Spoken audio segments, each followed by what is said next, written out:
Good morning, ladies and gentlemen. My name is Petre Brazu. I'm a Marie Curie Fellow at Loughborough University, London. And it is my great honor to be the moderator of this first panel that is on protection, identification, care, and support.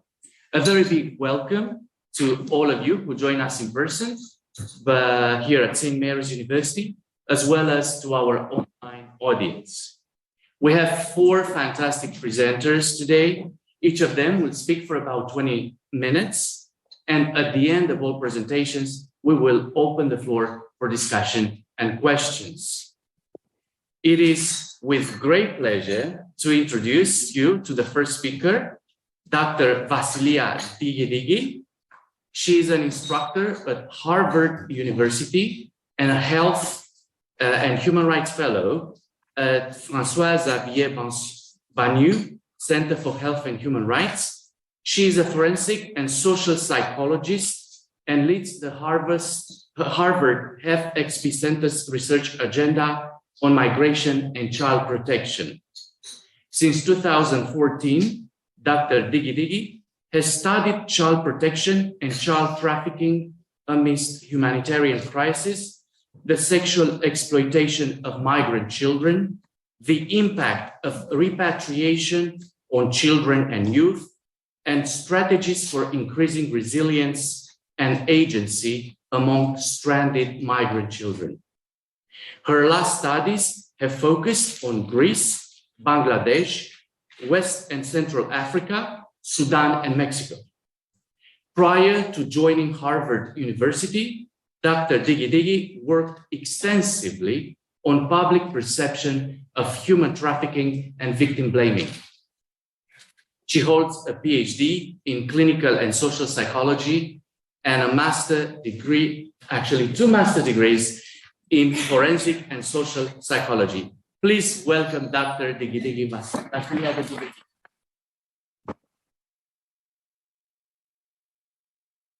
Thank you, Dr. Brazu, for this introduction, and good morning to everyone joining us today, either in person or online.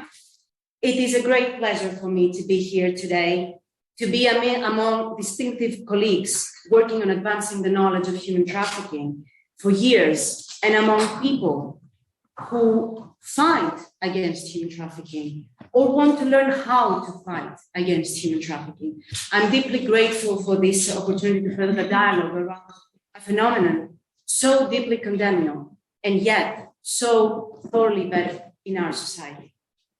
Today, I would like to place at the epicenter of my presentation a particularly vulnerable subgroup of victims, people who are trafficked in their attempt to migrate. And I would like to focus on the phenomenon at an international level. I will highlight the impact of the global pandemic on the nexus between human trafficking and poor displacement, and will discuss the role of public perceptions and victim blaming, and how these prevent trafficked migrants' protection and integration. Why do we blame the migrant victim for their suffering, despite our agreement that human trafficking is an egregious violation of human rights? And why does it matter that we blame them?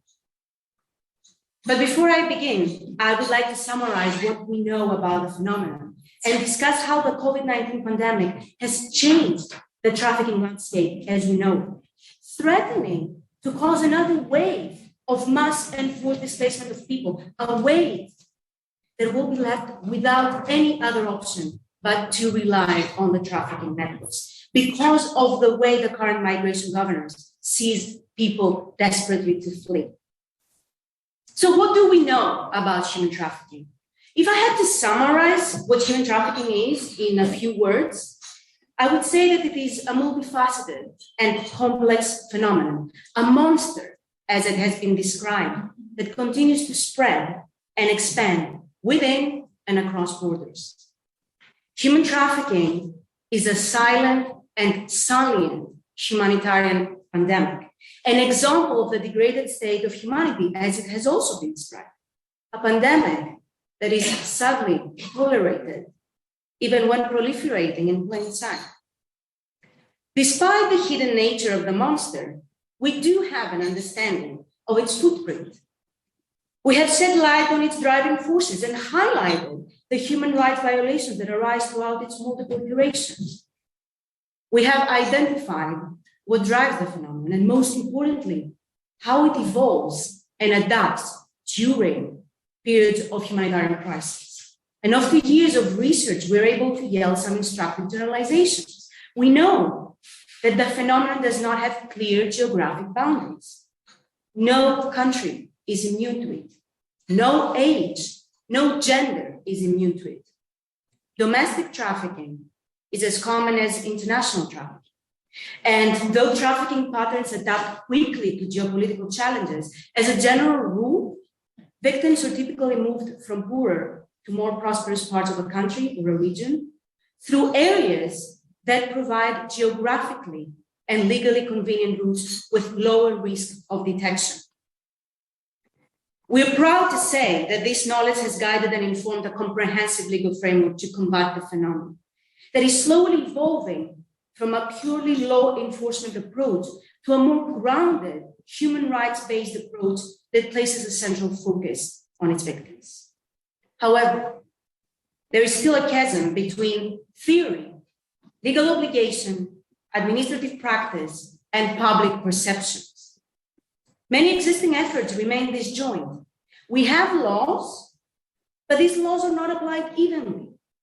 We arrest traffickers, but these arrests do not even scratch the surface of the phenomenon.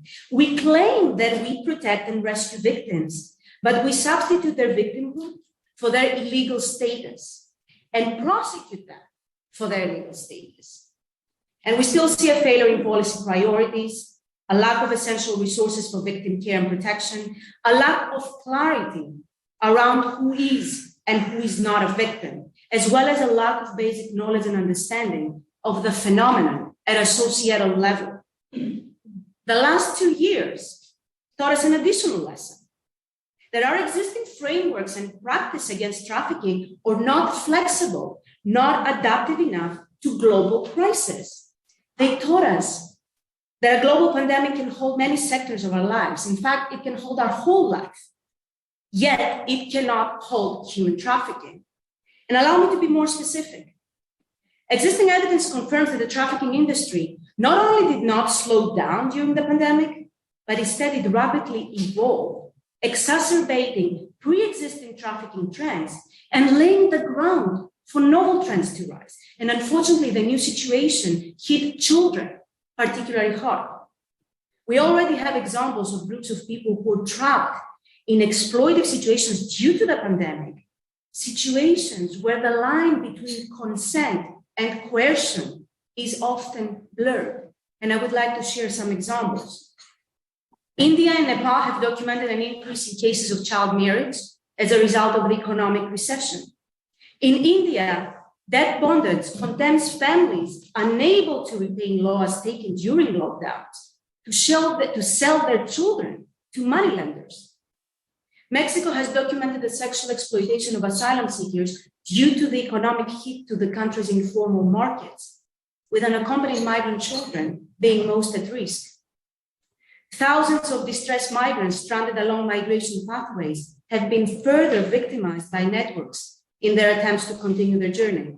In sub-Saharan Africa, for example, during the pandemic, the cost of smuggling of people in a specific route jumped from $50 to $1,000, making it almost impossible for migrants to pay it. Haiti, Niger, and Mali have documented cases of sexual exploitation in internally displaced people's camps as a result of reduced security. And of course, these are examples of what we have data for.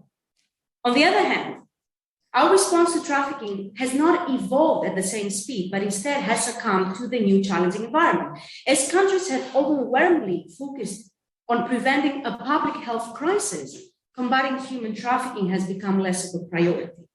And unfortunately, we have evidence that the world will suffer the pandemic's economic and social consequences for years to come. Available estimates suggest that 270 million people are at severe risk of food insecurity in the near future, and up to 150 million people will face extreme poverty. If traffickers' main target group or people hit by extreme poverty. We do understand that the pandemic just added a significant number of new victims to the existing pool, while condemning existing ones to even lower deaths.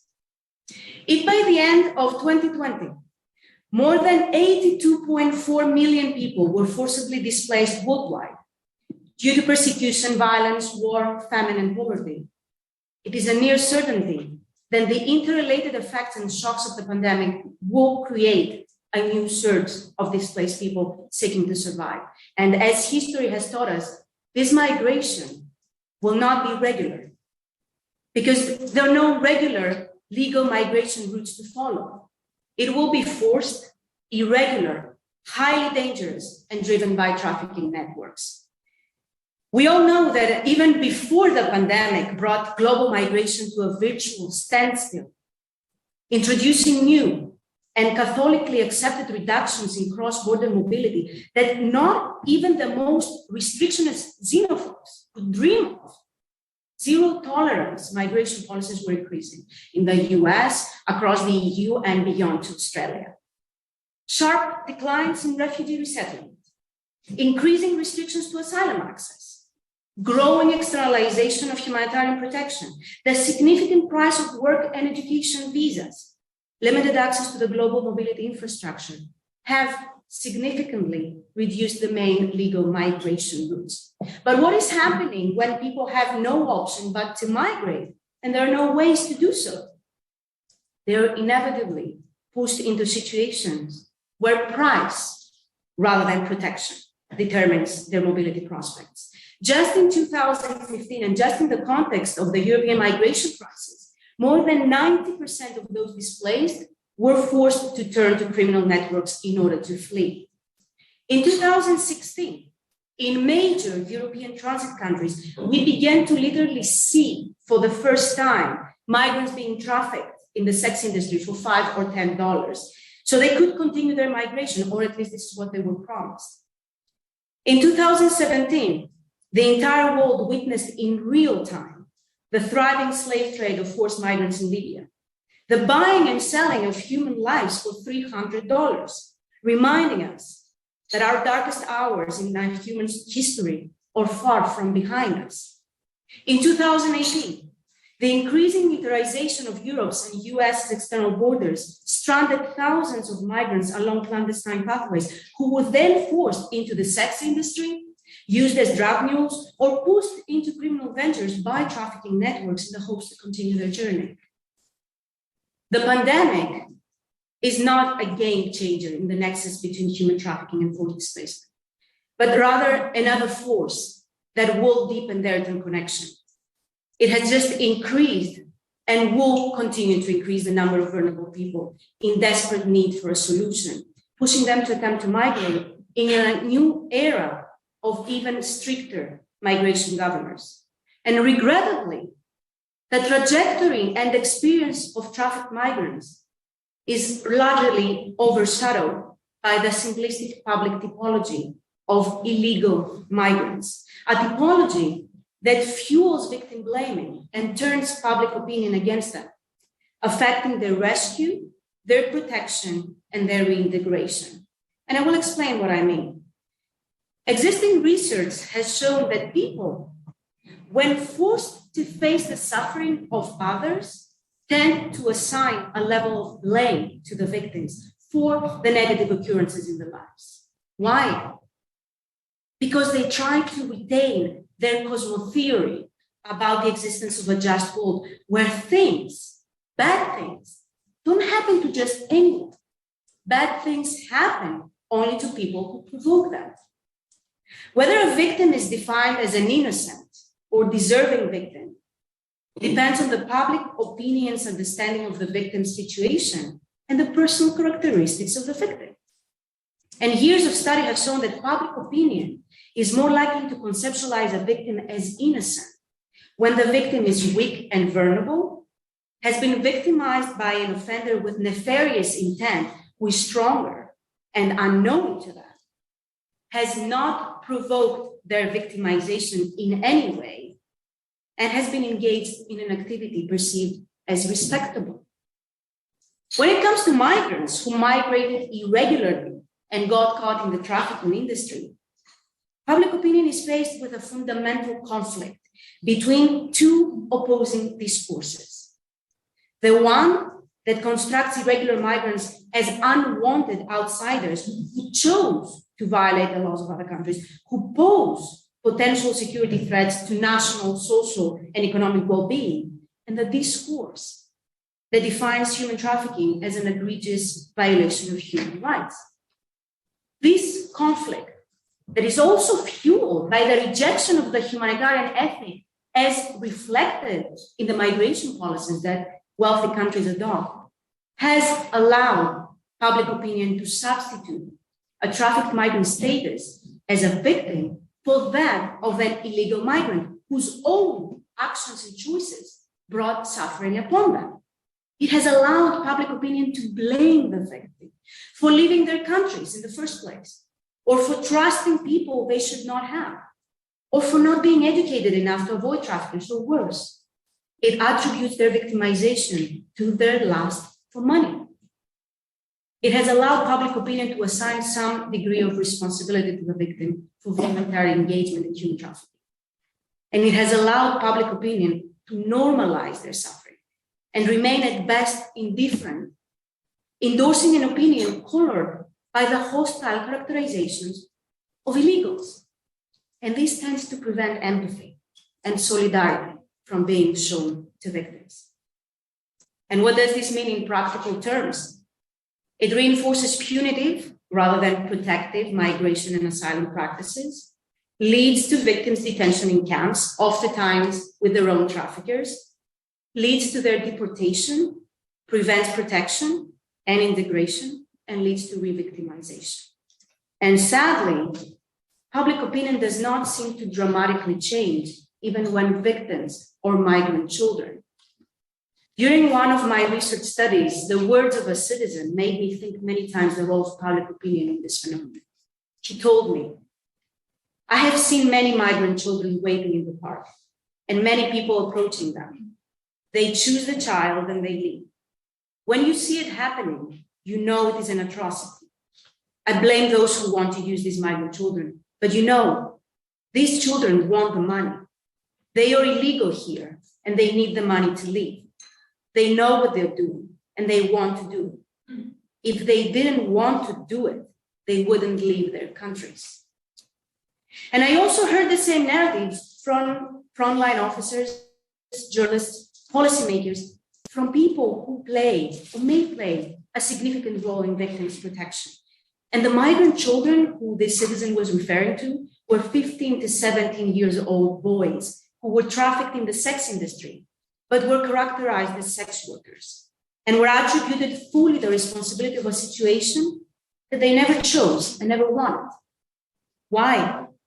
Because according to a popular narrative, they had a choice to make and they chose to follow the traffickers. And in this context, it is imperative to define what a choice is, as the dichotomies between choice and coercion or voluntary and forced map poorly in situations where options are limited and rights are under attack. And I would like to close here with some reflections and recommendations. Despite the practical challenges emerging anti-trafficking activities with pandemic mitigation strategies, the anti-trafficking community has demonstrated its resilience and has continued fighting the phenomenon. But we need more steps just to ensure that humanity stands a chance in honoring its commitment to end human trafficking by the year 2030. And in this context, combating human trafficking should remain a priority for countries at all levels.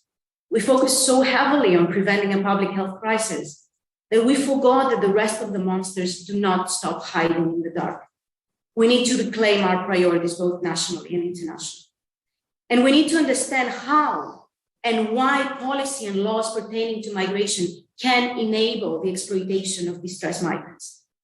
We need to move beyond superficial solutions that call for stricter border controls in the name of preventing human trafficking. And we have already documented the results of such policies. Stricter border controls and higher walls will complicate the trajectories of migrants, but they will not stop them. they will just push them deeper and deeper into trafficking networks. We need to promote safe and regular migration options to ensure that trafficking networks are not the only option. And we need to also understand how the way migration governance sees migrants deeply affects their protection. With the ever-looming threat of deportation or return suspended like a sword of Damocles above them, there are little chances that victims report their traffickers and seek protection. And most importantly, we need to keep highlighting the role that each one of us can play in the fight against human trafficking. Ignorance cannot be an excuse anymore. And the global fight of the phenomenon in every level, from prevention to protection and reintegration, depends on a collective effort from bottom up. We need to prioritize deconstructing false beliefs about human trafficking and its nexus with migration, and changing behaviors towards victims and forced migrants at a societal level to ensure that everyone can help, from identifying victims to providing assistance, fighting against the demand side, funding efforts, volunteering their time in shelters, standing up for victims' rights, giving them opportunities, hiring survivors in local economies, working with survivors. By increasing awareness among the general population, we also create hope for the bridging of the existing gap between migration governance and protection. Because with this knowledge, public opinion can cast its vote to those public servants who will adopt policies towards victims' protection. We need every person to help break the cycle of trafficking and help survivors thrive. Survivors have unique resilience, oftentimes evident from their strength to rise over the suffering and rebuild their lives, but they cannot do it in a hostile or at best indifferent society. We need to prioritize efforts to eradicate ignorance. And we have seen many efforts at the community level to raise awareness, efforts also led by faith-based communities and clergy. We need to adopt these efforts on a larger scale. And we can help victims and survivors by increasing the number of people who will stand for their rights. Thank you very much.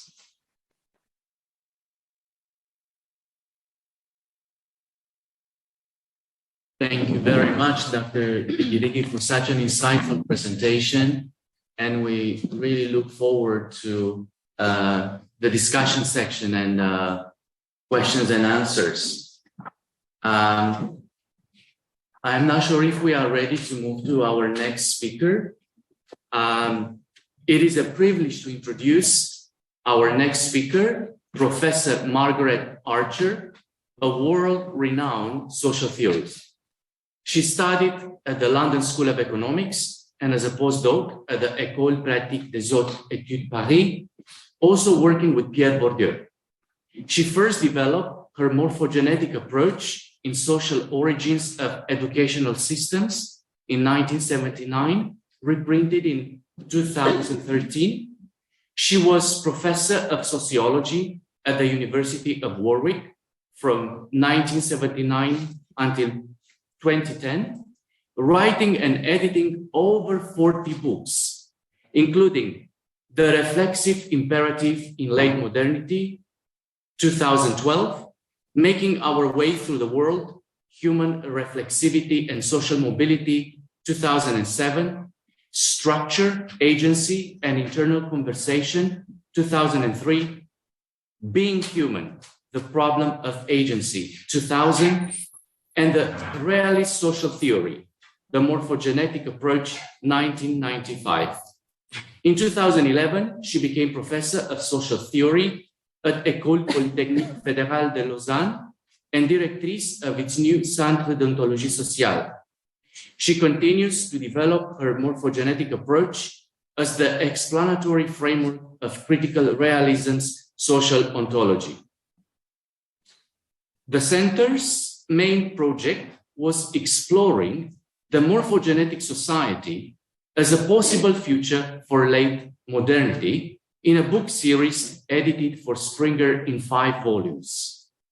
She was president of the International Sociological Association, a trustee of the Center of Critical Realism, a founding member of the Fellowship of the Academy of Social Sciences, the British nominee for the Balzan Prize in 2013, and a founding member of the Pontifical Academy of Social Sciences, becoming its president in 2014. She has recently been awarded honorary doctorates honoris causa by the Universitat Kardynała Stefana Wrzankiego in Warsaw and the University of Navarra, Pamplona in Spain. Please welcome Professor Margaret Archer. Well, thank you for that lovely introduction. I'm sorry if it bored people, but when you get old, you accumulate a history, nothing to be done about it. So, how did I, as a social theorist, get involved in this intensely practical subject? Apart from the fact that my closest classmate at the London School of Economics was Orlando Patterson, who, as some of you will know, is absolutely the leading scholar on slavery, ancient and modern. And it's a labor of love. It took him 12 years to do the ancient part. Anyway, my story began in this respect in southern Mexico, sitting having my double espresso in the courtyard, and my faithful iPad pinged, and there was a message, 2013, from our brand new Pope. And I'll show you, he's not one of my frequent correspondents. And it was just to tell me I had been appointed president of his Pontifical Academy of Social Sciences. Well, yes, fine. I immediately pinged back. So what are your priorities that we should work on? And I got a letter back, scribbled on an envelope back, and it said, this is May 2014, I think it would be good to examine human trafficking and modern slavery. Organ trafficking could be examined in connection with human trafficking. Many thanks, Francis, May 2014. So that started a whole cascade of meetings, mayors of cities, international police chiefs, and of course, since we are an academy of academics, we couldn't help producing the big book. Is that visible to everybody? Yeah? Yes, no? Yes. Sorry, okay. And this went on. We invited Ban Ki-moon to the Vatican. He came, he talked to the Academy. He was very supportive, enthusiastic, but not very hopeful, because we had a target. And our target was to have human trafficking inserted by the United Nations on the new Sustainable Development Goals that were scheduled to be designated in, again, 2015. And we had the most amazing night that I will spare you about, of telephoning to get support for this. And on September the 1st, the UN declared the elimination of human trafficking as one of its Sustainable Development Goals. Clause 8.7, if anybody wants to be checking it.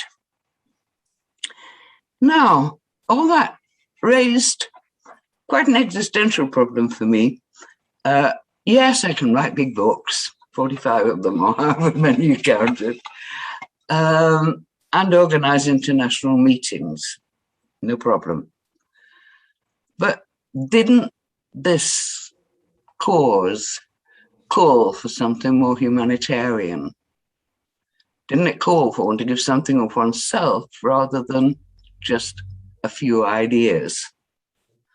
And that's where the notion, it's a bottom-up notion. Now, it's quite interesting that this morning we've had 3 speeches, and they have all been what I would categorize as top-down. Excuse me, let's go. Nothing wrong with that, but top-down needs a bottom-up. They have to meet in the middle, and it's the middle that's really interesting. And that's where I had this dim vision growing, reinforced by Pope Francis, of trying to get the general Catholic public involved in this issue. Now, they weren't involved, they weren't even informed. They didn't know the difference between an asylum seeker, an economic migrant, a refugee, and a trafficked person. Oh, yes, they were all good causes, but what was the difference? And it's something that Orlando and I have always stressed is distinctive about human trafficking. There are very, very few other punitive situations, punitive as they very well may be, where people get sold. And personally, I can't think of anything less humanitarian than the sale of a fellow human being. So that was our starting point. How do we overcome this barrier of ignorance? Now, at the same time, a lot happened in 2015. The UK Modern Slavery Act was passed. Now, I make no bones about this whatsoever. I've said it in print and I'll say it in front of any audience. I am no supporter of that bill. And neither, incidentally, was the first independent commissioner, Kevin Hyland. We had many talks about this, about how it needed improving. And the trouble was that in the middle of these discussions, Theresa May, as Prime Minister, made her statement that lodged probably more than any other statement that she had ever made as Prime Minister, that she wanted to turn, she pledged to make the UK a hostile environment to illegal immigrants. And my goodness, she succeeded. It is a mess. It's a mess administratively, bureaucratically, philosophically in terms of its aims and objectives, but above all in its execution. And I'm having to skip this very, very much. The thing that pressed the button with us, made us act, actually became our logo, were some words of Pope Francis's from his Angelus address on September the 8th, 2017. And he said the following, very brief: every parish, every religious community, every monastery, every sanctuary of Europe, take in one family. And we thought, this is not unrealistic. At least it's not unrealistic for fairly affluent parishes, fairly educated parishes, and in short, we would try it on. And this is when I want to swap gear altogether. We've had enough macro, and the macro is printed. What I'm going to tell you is all about the micro level, and very little of it is printed because it's much easier to, prepare for your examinations if you've just got to learn up the main clauses of an act. What I'm going to be talking about are the interpersonal relationships between volunteers from using the parish church as a base and trafficked women. Now, even the first one, using the church as a base, could not be taken for granted. There's a lot of generalized benevolence. Always when we had a visiting priest in who, worked in a third world country and said the roof would come off the school, or worked with Colombian street children, the congregation was extraordinarily generous financially. But it was just money, and it was going far away, and it didn't entail immigration into the UK.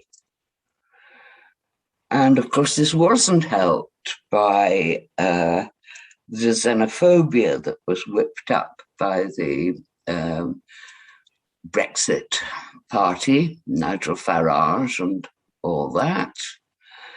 And so you could say we started in an unpropitious environment. And even to this day, you can look down the order and see what celebrations, feast days there are that day. Never, when there was an international day, a day for refugees and others like asylum seekers. I'm not for a second denying that they have not suffered. These are just passed over.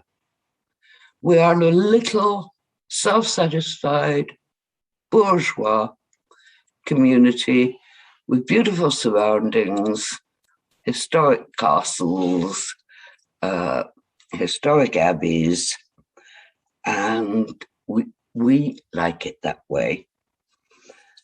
So I want to talk to you about the dynamics of recruiting volunteers and of we volunteers working with the trafficked people who are referred to us from the NRM.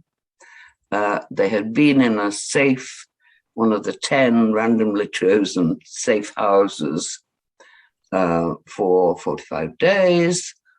And then they came to us because we had a little terraced house, very suitable for a family. And in came 2 mothers with 3 children between them. So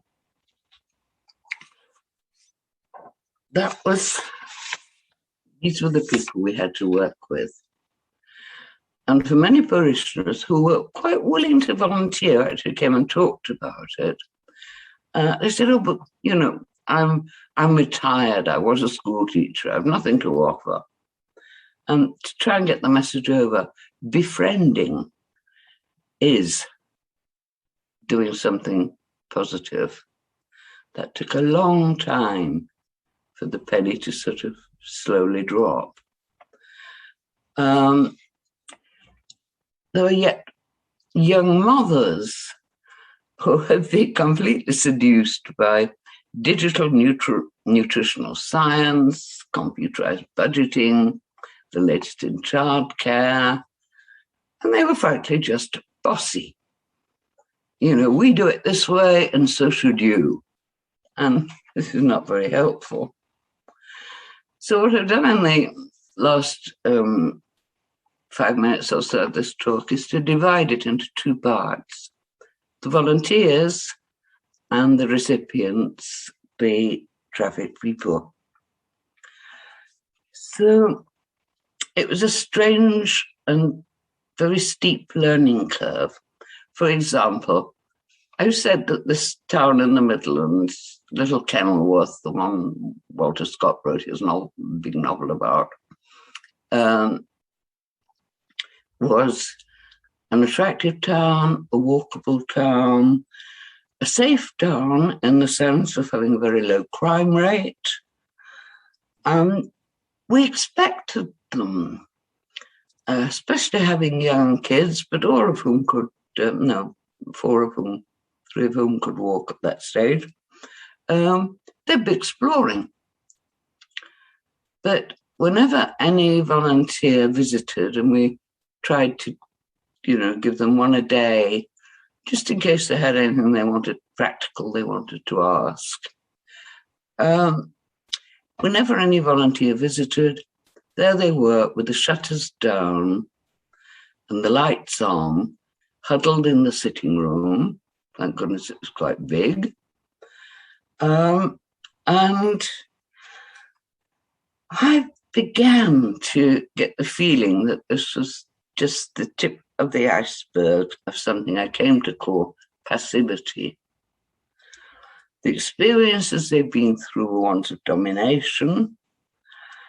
What we didn't appreciate was that domination is micromanagement, minute controls as well as brutal enforcement. And this is just as disenabling. So we, the volunteers, were initially seen as replacement authority figures. And they waited our instructions. And we tried not to give them. But eventually one had to say things like, well, you haven't been food shopping, and you are receiving benefits for that. Shall we go shoot food shopping together? And that was how you had to draw them out of the house. And then on the way back, if another volunteer had picked up the bags in a car, we said, well, come on, the kids haven't had a run. Let's take them to the monastery's old abbey fields and let them let off some steam. And this was very good for, getting the confidence of the children. But there was so much of this dependency to break. I'll give you one example. I went in one day and one of them said, they're pseudonyms, so don't worry. Aduni said, the light has broken, the bulb has broken in the sitting room. So they're now sitting with the blinds down and it was very dark. Then they looked at me expectantly. I said, sorry, I don't magic light bulbs out of thin air. But I did give in and give them a replacement that time because goodness knows it might have been an old bulb. But when I put that bulb in, I did say, every family has to allow for this. Doesn't matter what they earn, what they do, the light bulb will go in the end. And so you must keep a spare. You must buy a spare and keep it. And I could give you endless examples of that kind. Now, this is when it started to get difficult. How many minutes does that say? 2. Sorry, I couldn't read it. Sorry, 2 minutes, Professor. 2 minutes, okay. Well, there were various problems, and they happened on both sides. One of them was that the schools were very good, primary schools and nursery schools, and often offered to take children out for the day. And this was very welcome because it was 5 people to get into a car, plus baby seats, and that meant we had to drive in convoy. whereas the school had the school bus. But Yagasi, the other Nigerian, they are from different backgrounds, different languages, different tribes of descent. She had been trafficked. She had had this young boy and a baby who had died at 3 weeks old.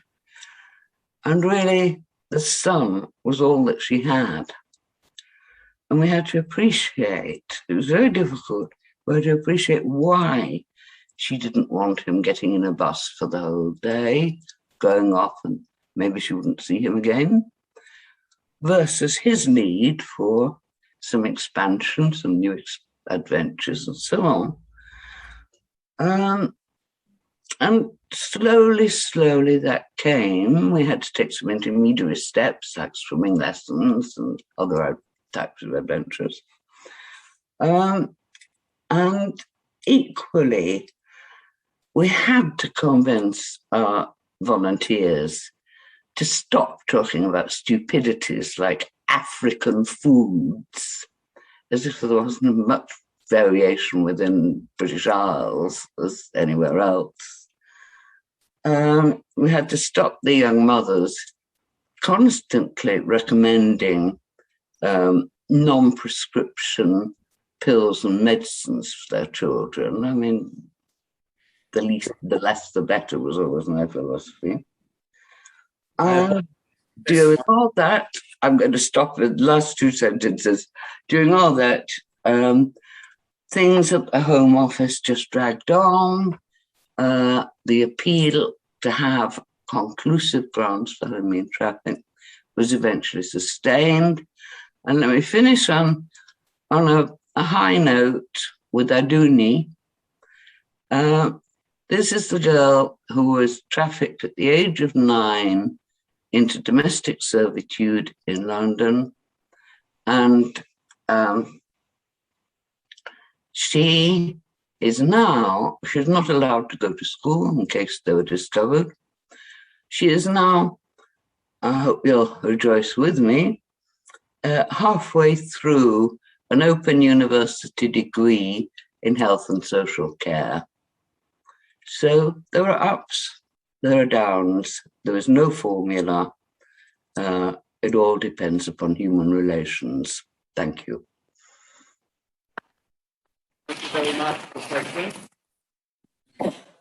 It is my great honor to introduce our next speaker. Our next speaker is Phil Brewer. Phil is the Director of Intelligence at Stop the Traffic, a global charity combating modern slavery and human trafficking through collaboration with a diverse range of partners. He is also a specialist advisor on modern slavery at the Human Trafficking Foundation.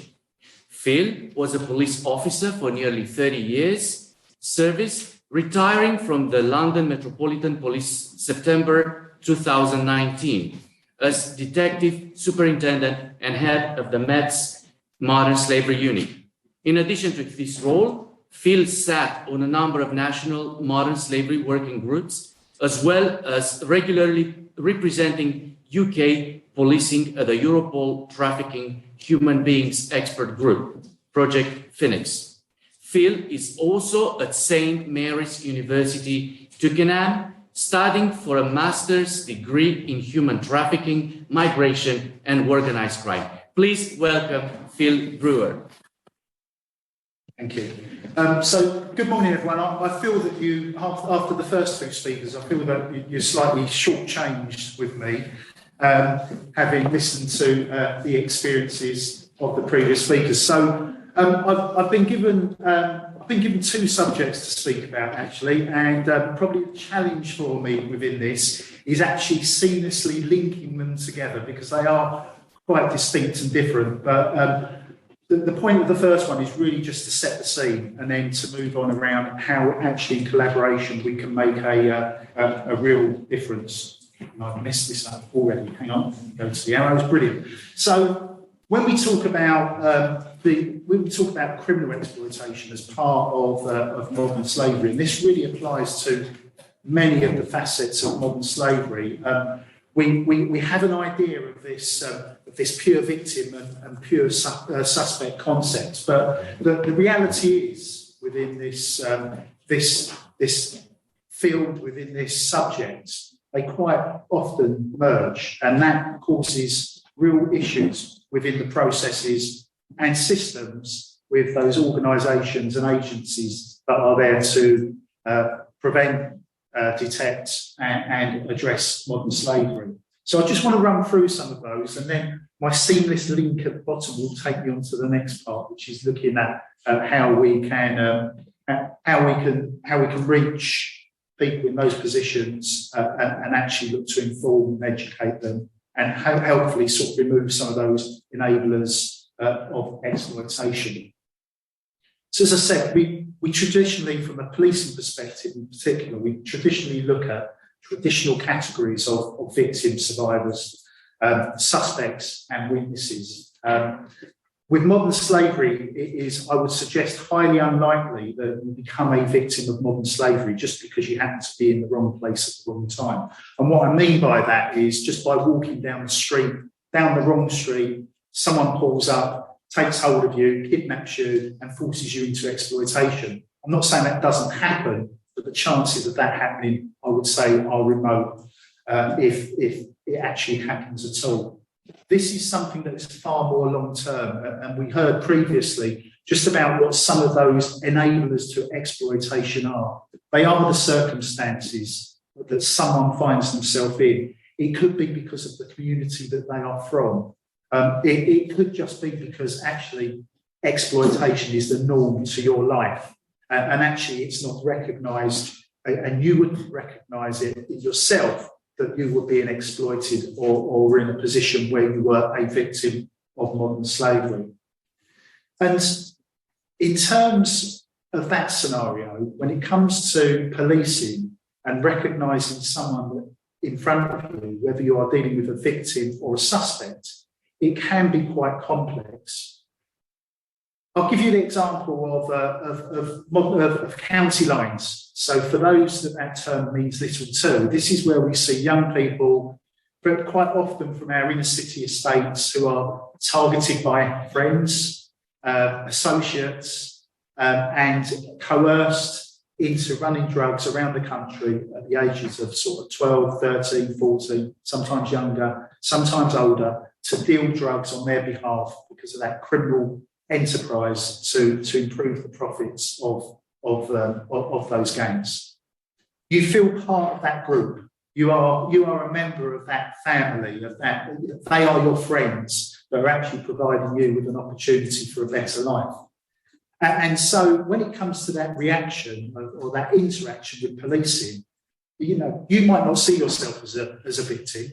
The police officers are looking at you as a criminal, and actually, but if you strip all that away, you've got a child that is being exploited, so they are a victim. And this is some of the complex narrative that policing needs to negotiate to understand. It's taking that step back, and it's looking at the bigger picture, and it's not sort of going down that route of making decisions informed on what you think you know. It's about really just looking at it objectively and working out actually what you are dealing with. It's far more bigger than sometimes what's just laid in front of you in terms of trying to work out what the issue is and how you are going to deal with it. It is a challenge. I put a challenge for the subject, and I couldn't think of a better word to use, but that survivor or offender that is in front, it's a challenge for them because of the issues around self-recognition. I always think back to a conversation that I had with a young woman a couple of years ago who was a survivor of sex exploitation within the US. And she conveyed her story, or part of her story. And part of that, she said that actually policing or someone well-meaning had approached her at her darkest time and said, look, you're a victim. She said, I can guarantee without a doubt, I'd turn around and say, what are you talking about? This is my choice. I'm in control. And in some ways, that is that human mechanism for trying to make things seem better than what they actually are. And this can be a challenge in terms of taking that next step into supporting someone and pulling them away from exploitation. Now, we touched on this earlier on, just in terms of the challenges around the criminal justice system. And I just want to give a basic example of where it is an issue. And I could probably talk all day on this subject. But if we look at when someone is giving evidence, what is important is their backstory. So are they a credible witness? Can we trust them? Now, for those of us involved in this area, we recognise that one of the indicators of exploitation are criminal records, are the fact that people have been forced or have ended up doing things that are considered a criminal act. And therefore, when you've got someone that you've supported and actually wants to move on, you're presented with that position of giving evidence at all. And actually the first thing that's dragged up is their background and whether they can be trusted or not. So we've got a direct link from the results of the exploitation and how it can actually then impact in a negative way when it comes to bringing the offenders to justice. We've spoken a lot about pursue, or I've spoken a lot about pursue, and what I mean by that is the sort of enforcement element of modern slavery. And we recognise the challenges with that. But there's a lot in terms of preventing people from being exploited in the first place, reducing that exploitation when they find themselves in a scenario. And that is something that is far beyond the realms of policing to address and to work on. So this is where, and this is my seamless link, and I'm sure no one will notice that. You can tell I'm a little bit paranoid about this because I only mentioned it 5 times. But this is a link where actually in collaboration we can make a real difference. And this is something that working alongside with Stockholm Traffic, and this is something they've done far longer than I've been part of the organisation, is looking at how we can reach those hard to reach groups, those people that are likely to be exploited in a way that isn't condescending. It's a way that has those hooks in there. And what I mean by that is something they recognise in your messages that rings true in terms of the situation that they're in, that actually will make them want to take interest and want to take notice. And so you need to understand the issue. You need to understand, and it's important, what do you know, or what do you think you know about the scenario that people find themselves in, and actually what don't you know, because that is equally as important. And actually, it's not just about direct interaction. What else do other people know? So those NGOs that are already working on the ground, having that day-to-day interaction, what do they know that they are trying to send out in terms of messaging and sometimes falls on deaf ears? You need to think about who you are trying to reach. And actually, from a social media point of view, which this latter part of my presentation is about, what digital platform do those people who are vulnerable use to make sure that actually your message is reaching them in the most effective way? Who can help? And obviously, as always, the most important thing, what will it cost to deliver a social media campaign? So how do we do it? So I've taken the example, and I'm so pleased with your presentation, first of all, because this links in quite nicely. The Amman Safety campaign that we ran last year and are still continuing to run is aimed at reaching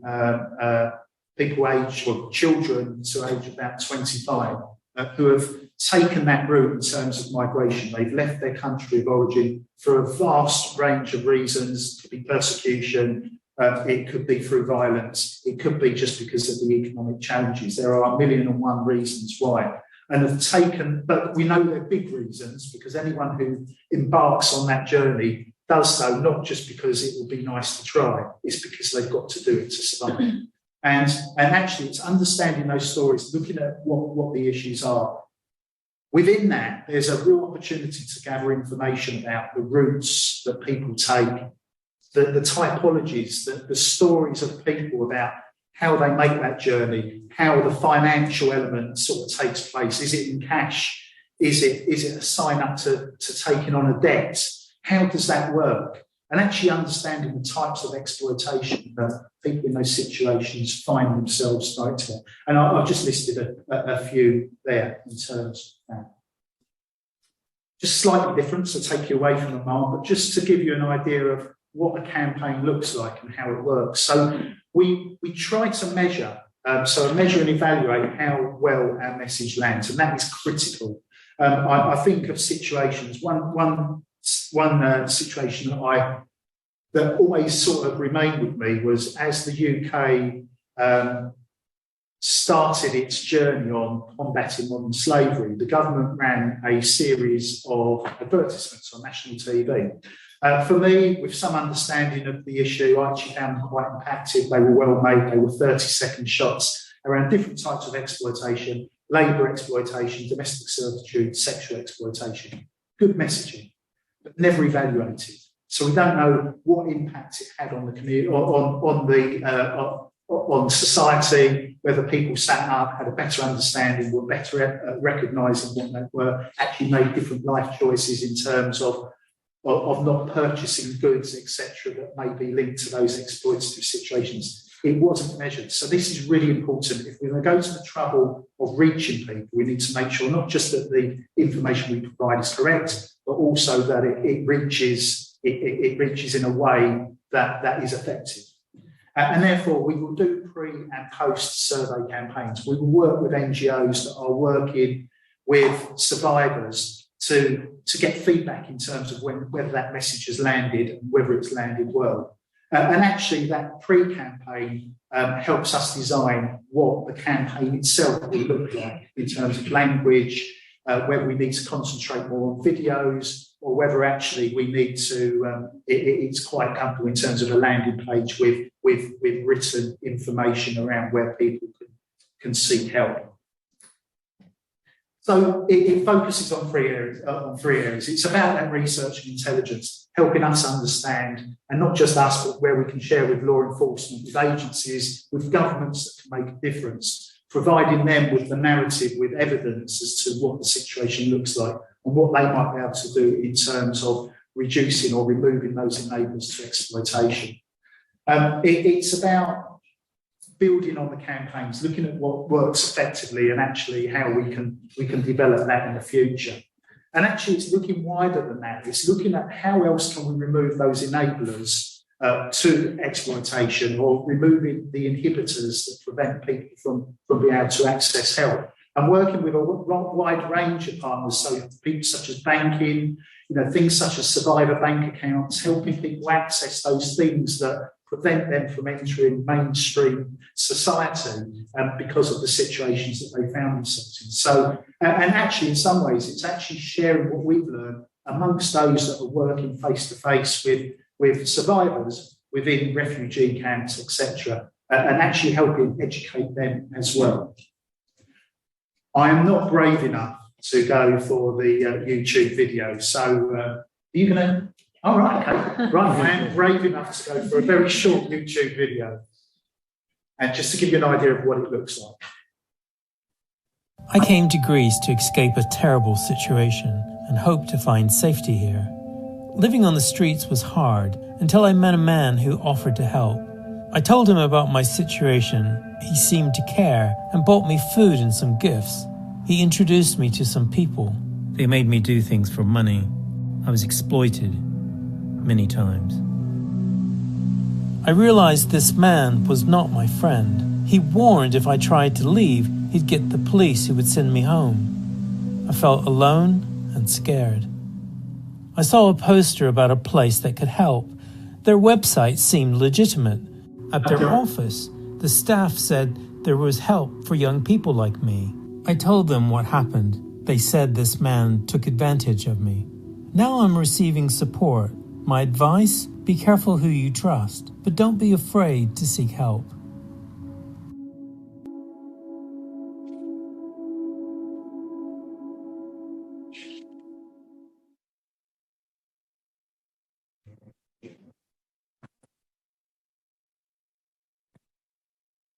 So that's just to give you an idea of sort of that. It's a real sort of a short video that gives some information with the opportunity to click to learn more.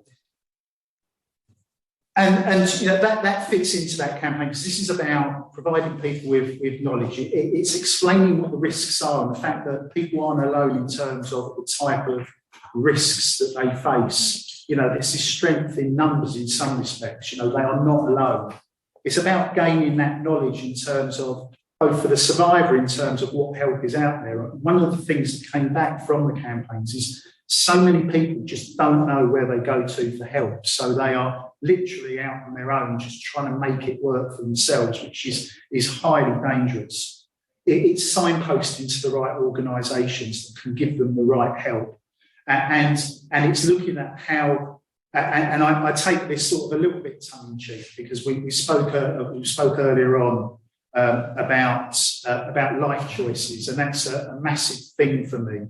You know, we all, I would suggest in this room, have the ability to make a number of different types of life choices, none which will result in us being exploited. But for other people, it may be that life choice is quite simple in that you take the risk or you don't survive. And therefore, anything that we can do in terms of prevention for when they are making that risky life choice, I think hopefully will help, or at least help people find themselves in situations that are less exploitative. So this really just sets out about Stop the Traffick's approach, and it is very much about looking at how we can reach the right target audience. It's about engaging with the right NGOs on ground. There's no point in telling people this is what you need to do to survive if actually we've got no engagement with the very NGOs that are there to offer that support. So that is key to this. And it is about gathering that intelligence that will inform a response in terms of removing those enablers to exploitation. And there are different ways of presenting this. Just to give you an overview, it can be done through stories. It can be done through sharing typologies of exploitation. It can be done in terms of working with governments and agencies to ensure that the right support is there. This really just gives you a breakdown of what we can do with the data. NGOs are a wealth of information, but sometimes don't quite know how to capture it and how to present it.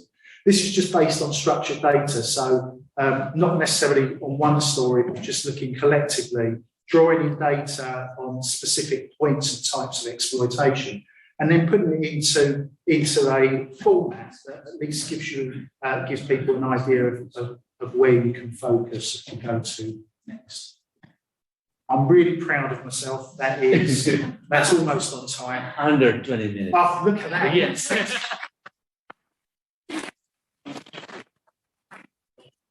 Thank you very much, Phil. Very, very insightful into the role of social media. And now we're moving on. It is my pleasure to introduce our next speaker. Our next speaker is Sarah Chase. She's one of the Justice and Care Victim Support Specialists, or Navigators, a program that sees staff embedded with police forces around the country to provide support to victims of modern slavery and to bring those responsible to justice. Sarah has an extensive experience in bringing together government agencies, support organizations, and activists to improve access to support services and justice for vulnerable and exploited populations.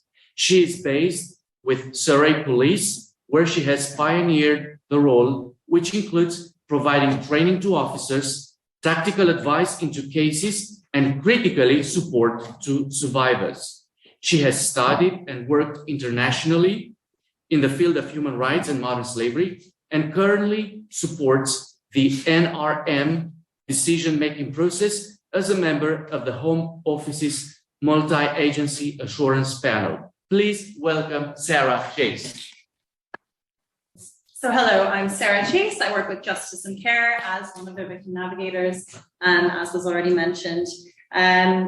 Just to start, and I know this has been probably drilled into you at this point, what we're talking about is not some foreign concept. It's not something that is any less extreme in the UK than in other countries, which I think we often think when we think of red light districts that are so visible in other countries, or just the brutality of poverty in it. But actually, when we're talking about trafficking and where people tend to move, it is wealthy countries. So we have an epidemic, not a pandemic, in the UK. 40 million worldwide. Recently, some of our policy research work has calculated with police that we do have about 100,000 victims in the UK.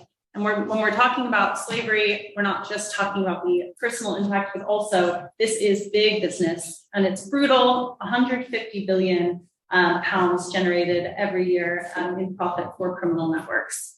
And as Dame Sarah Thornton mentioned earlier, this is it's good business. It's low risk right now for traffickers, high reward. Unlike weapons, drugs, it's not illegal to transport a human in a vehicle. It's easy to go undetected. And humans can be reused and reused and reused, unlike drugs.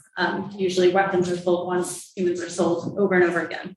To put it in context, as was mentioned, I work in Surrey, within Surrey Police, and we are opening, and I'm triaging 5 to 10 new investigations every week in modern slavery in Surrey. It's obviously a lot worse in the Met area where we are today. One of the biggest issues, given these figures, you'd think that we'd have a really robust criminal justice response, which is becoming increasingly more robust, but in terms of prosecutions, we're still dealing with horribly low prosecution rates for modern slavery in the UK. So, who is Justice and Care? Justice and Care is a charity that started in India and in Bangladesh about 13 years ago, initially looking at trafficking victims in India, but then we realized a lot of them were moving on to Bangladesh, or being moved between Bangladesh and India.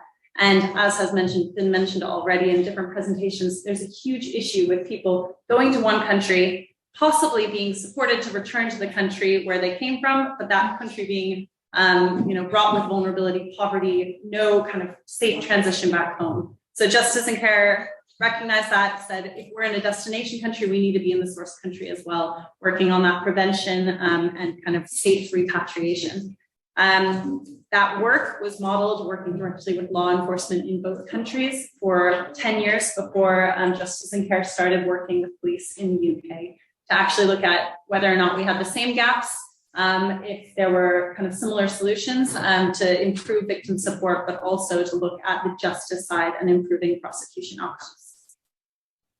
So that brings us to today, 3 years later. As I said, I'm embedded in Surrey Police's Public Protection Support Unit, but we have 8 other navigators across the various police forces that you might be able to see at the bottom, and 5 additional ones coming in the next year.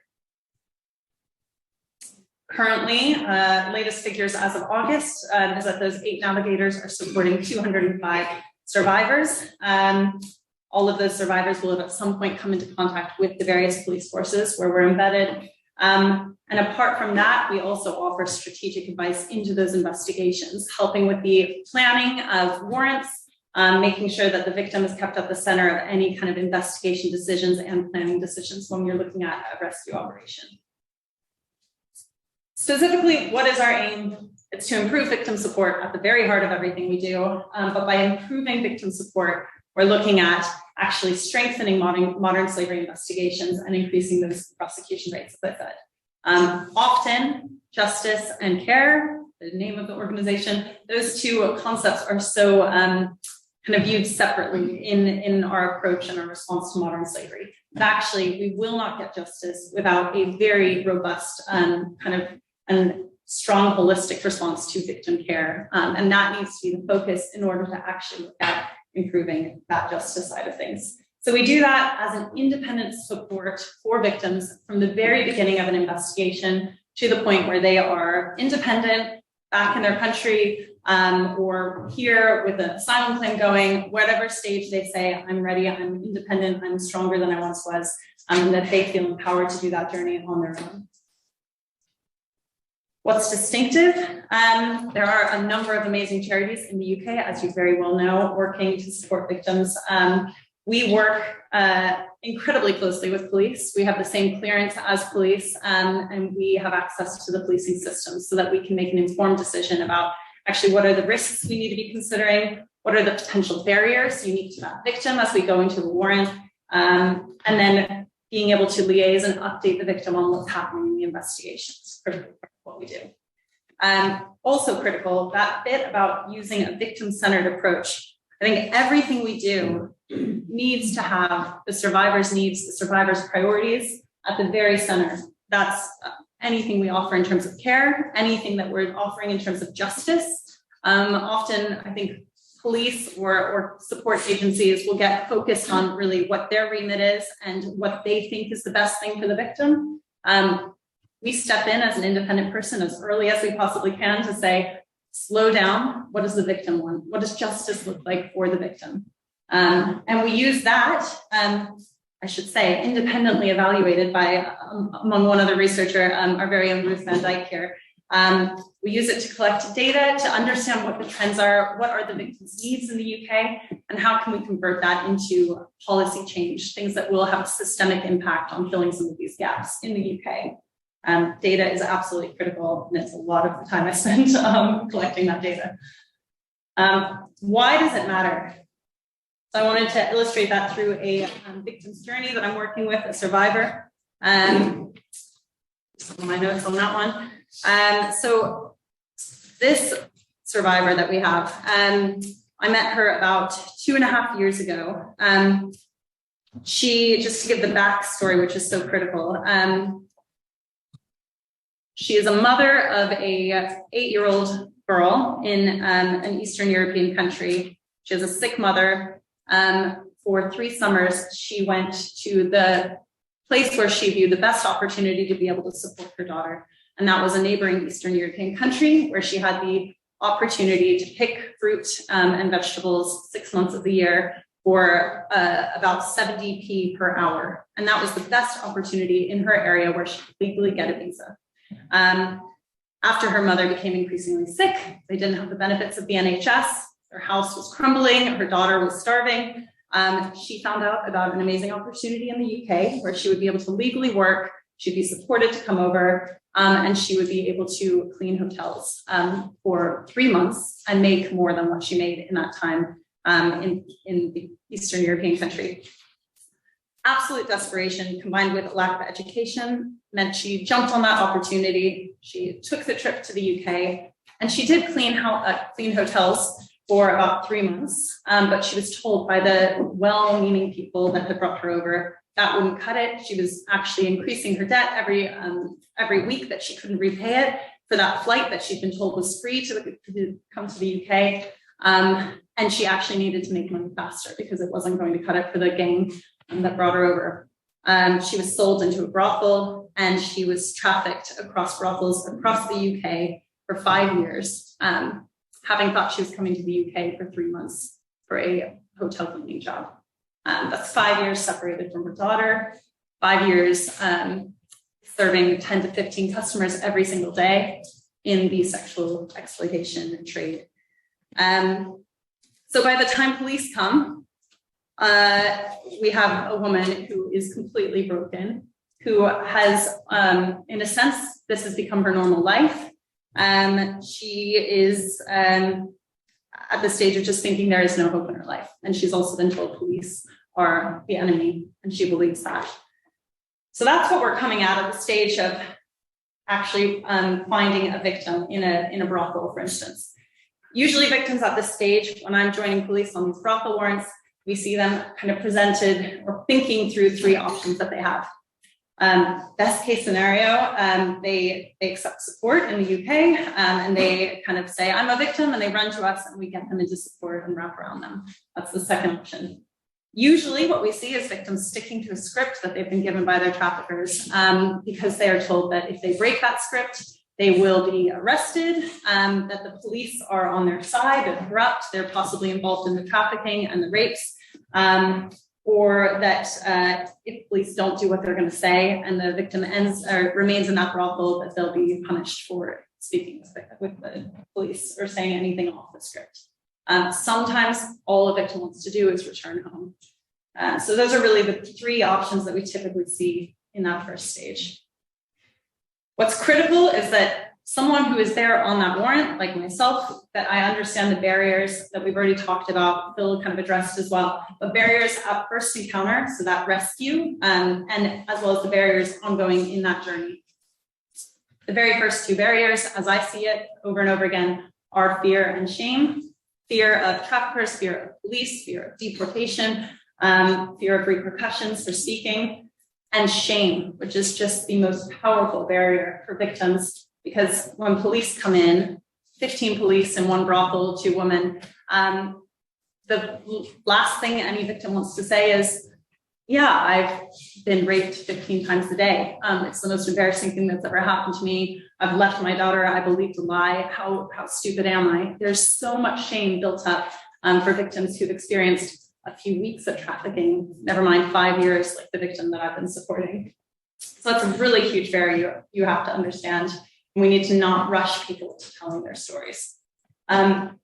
Often survivors are also kept from information very intentionally because it keeps them dependent on their traffickers. And it means that they have no idea that they have an alternative option. So one of the first things I need to do at that first encounter is explain what their other options are. Give them information so they can make an informed decision, because often when they realize there is another option, they accept it. Of course, we have language barriers. We need interpreters there. Income, what we've talked about so many times already is this right to work. Victims come over here because they're desperate to provide for their families. And even if they're in a trafficking situation, one which we would never accept in our situations when we have the choice, for them, they're making something more than 79p an hour. They are making something and they're able to send that back to their families. So we have to be really aware that a lot of victims who are presented with a safe house and their right to work taken away, that's not necessarily a compelling alternative for them. We've also talked about just how normal this situation becomes. In Stockholm Syndrome, you'll often read that in research papers. It is so very real, the amount of grooming that people have had coming into those exploitative situations, and the belief that actually, again, this person's paying for me to be able to keep my daughter alive in that country. They're, in a sense, my savior. We need to be aware of that. Barriers don't stop at the point of rescue, though. It's really the first half of a very long journey for survivors in the UK.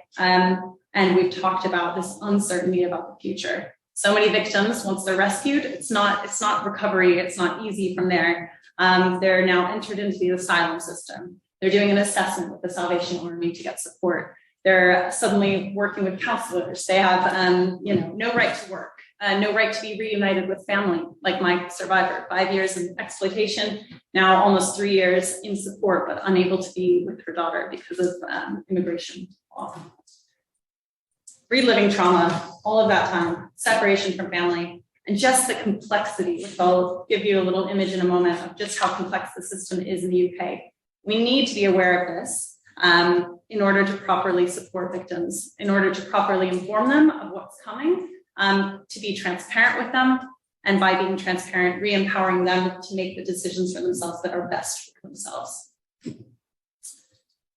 This matters because if we don't do this, if we're not properly informing survivors of what's to come and what their choices are, what's actually an option for them now, we tend to have a lack of engagement with support. We tend to have victims who stick to their script in brothels and construction sites. And that means we have a lack of engagement with police. And without that, we will never get justice. We'll never stop that cycle of exploitation, because as it is possible to have victimless prosecutions. So far, we find that having a victim on board is the best chance of a prosecution. Aware of time, I'm going to kind of skip over this. We do a whole lot of stuff to support police and victims. One of the key things is around freeing up police time and resources so that they can focus on their investigation, because victims have complex needs. They have a lot of trauma, and police are specialists in investigations. They should be focused on that. Focused on interviewing suspects. Victims need a lot of care, though, to get that justice 3 years down the line. So that's where we kind of save them a lot of time focusing on the victim. So the second part of the journey, let's just make sure, victims are often moved 3 hours away to safe houses. At that stage, you have a lot of barriers for police as well when victims are moved so far away, trying to gather evidence quickly. possibly sometimes at the kind of expense of the victim's recovery, rushing that process when actually first what they need is a place of safety and reflection period.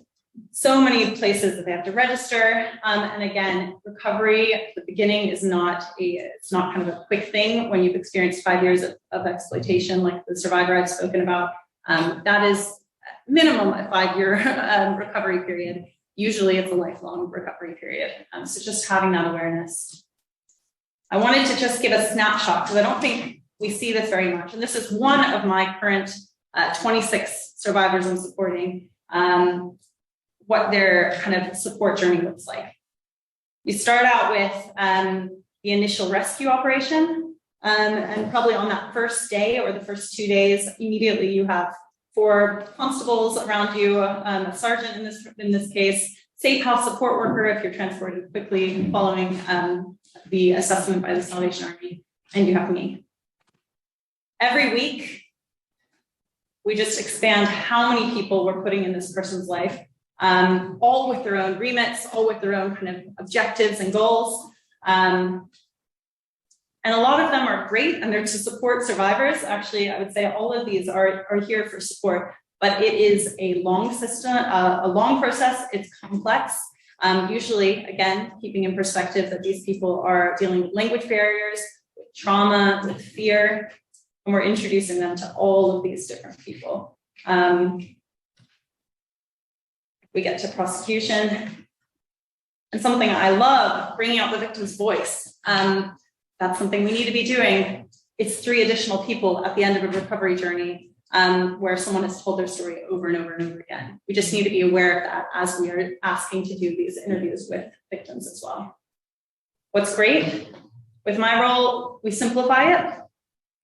We have the victim navigator connecting to the investigating officer. We have a few critical support services, and the navigator takes on everyone else. So we act as that bridge to connect all of the support, to simplify it down, and to help the victim make informed decisions about what actually are their options and how to connect with them. I'm probably going to skip over this. You're all really familiar with this, but this is just Maslow's hierarchy of needs. Obviously, something we all need to keep in mind and check back to make sure that we're actually satisfying these things for victims and that they are in charge of that journey. Safety, esteem, freedom, security, those things are where I really see justice being a critical part of a victim's journey. Care needs to happen first, but part of care is introducing justice as an option for victims and actually showing how it can benefit them in terms of security and long-term freedom. What we're seeing, really wrapping up, national average of victim engagement with police prosecutions is 33%. With a navigator, with that independent support to inform victims and go through that journey with them, we have 94% engagement with police prosecutions. More people accessing specialist care, including mental health services. Partnerships are crucial. A bridge is key. We need to be looking at justice and care together as critical elements for that holistic long-term recovery of victims. And I'll leave you with a few quotes from survivors, and I'm done. Okay. Thanks. Thank you. Thank you.